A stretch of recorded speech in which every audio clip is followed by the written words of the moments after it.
limbii noastre, și anume limbii române. Acum este foarte important să mobilizăm toate resursele și să punem în aplicare prevederile acestei legi noi, astfel încât transformarea sistemului educațional să se realizeze cu adevărat. Codul conține un șir de prevederi care au ca scop îmbunătățirea sistemului de motivare a cadrelor didactice. Pentru cadrele didactice din învățământul primar, codul vine să elimine o normă discriminatorie mai veche, egalând norma didactică a învățătorilor cu cea a profesorilor din învățământul gimnazial. Stabilind 18 ore pentru toți. Tot aici, în contextul creșterilor salariale pe care le operăm în luna următoare, în septembrie, Guvernul a decis majorarea plății pentru diligenție în învățământul primar și creșterea acestei plăți până la nivelul celei din învățământul gimnazial.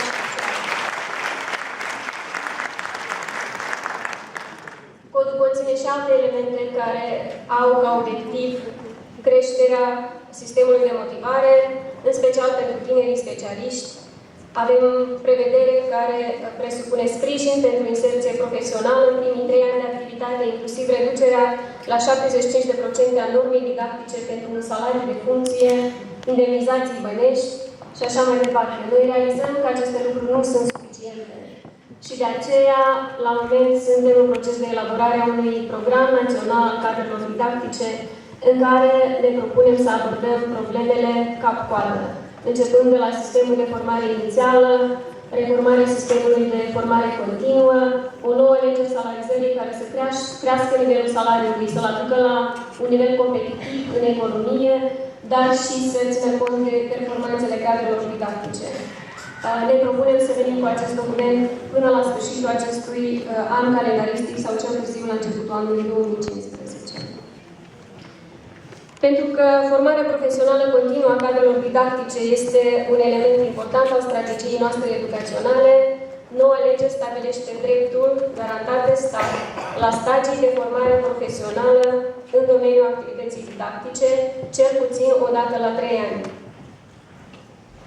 S-a vorbit aici și despre asigurarea cu materiale didactice și avem și aici o prevedere care obligă statul să aloce mijloace financiare pentru aceste materiale didactice. Urmează ca noi să elaborăm mecanismul concret și să stabilim care sunt aceste materiale didactice pentru care cheltuielile sunt eligibile. În paralel, lucrăm la construirea unui sistem de evaluare care să ne permită să identificăm practicile bune din sistem pentru a le replica și elementele slabe pentru a ști unde e nevoie de ajutor. Suntem în proces de creare a Inspectoratului Școlar Național, care va face evaluarea instituțiilor de învățământ preuniversitar și va acorda asistență metodologică în evaluarea profesorilor. De curând, am elaborat pentru prima dată în Republica Moldova standarde pentru profesori și manageri școlari și un cod de etică, documente pe care le vom propune pentru dezbateri publice în următoarele zile. Și vă invităm să participați la aceste dezbateri. Acordăm o atenție sporită evaluării rezultatelor școlare. În învățământul primar, începând cu anul școlar 2015-2016,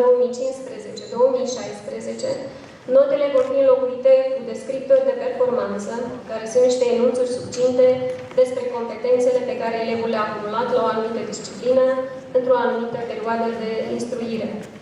Descriptorii vor fi pe înțelesul părintelui și vor reflecta activitatea curriculară.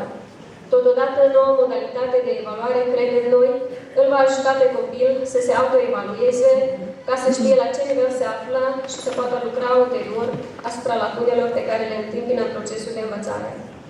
Trecerea la această nouă modalitate de evaluare va fi anticipată de instruiri pentru toate cadrele didactice care predau la clasele primare. În învățământul liceal, în ultimii 2 ani, am întreprins o serie de măsuri care să asigure corectitudinea evaluării la finalul treptei liceale. Aceste măsuri, mai puțin populare, au trezit supărări în societate. Supărări care au fost și mai sunt pe larg exploatate de politicienii responsabili. Dar noi nu ne lăsăm intimidați de discursuri populiste. Știm cu toții că toleranța oficială și socială a copiatului și fraudării examenului i-a penalizat pe cei mai onești și perseverenți elevi. Și mai știm că un bacalaureat corect trimite un mesaj puternic prin care societatea condamnă corupția și prețuiește integritatea. Noi ne dorim un sistem de educație în care frauda și înșelăciunea este descurajată, iar performanța, recunoașterea muncii și corectitudinea sunt valorile de căpătâi. Și suntem convinși că numai un asemenea sistem poate produce oameni integri și onești. Examenele de bacalaureat din ultimii 2 ani și mai ales rezultatele acestor examene ne-au forțat să ieșim din stare de confort, să recunoaștem că avem probleme în sector, probleme serioase de altfel și să începem să dezbatem la modul cel mai serios potențialele soluții. La fel de importante sunt conținuturile. Cu toții ne dorim ca la școală elevii să învețe lucruri care să le fie utile pentru dezvoltarea lor personală, profesională și socială. De asemenea, conținuturile potrivite pot face școala mai interesantă și mai atractivă pentru copii. Fiind conștienți de acest lucru, în martie curent am lansat cu sprijinul partenerilor de dezvoltare un proces amplu de regândire și revizuire curriculară. Până acum am reușit să elaborăm proiectul cadrului de referință al curriculumului național, document pe care îl vom propune pentru dezbateri publice până la sfârșitul acestei luni. Următoarea etapă este revizuirea curriculei pe fiecare disciplină în parte și această etapă se va întâmpla deja în anul 2015. Revizuirea curriculei va fi însoțită de instruiri pentru toți profesorii. Îmbunătățirea condițiilor în instituțiile de învățământ este o altă prioritate a sectorului, în contextul implementării noului mecanism de finanțare a instituțiilor de învățământ, dar și din surse externe. În ultimii ani am reușit să realizăm mai multe proiecte de renovare și dotare a instituțiilor școlare.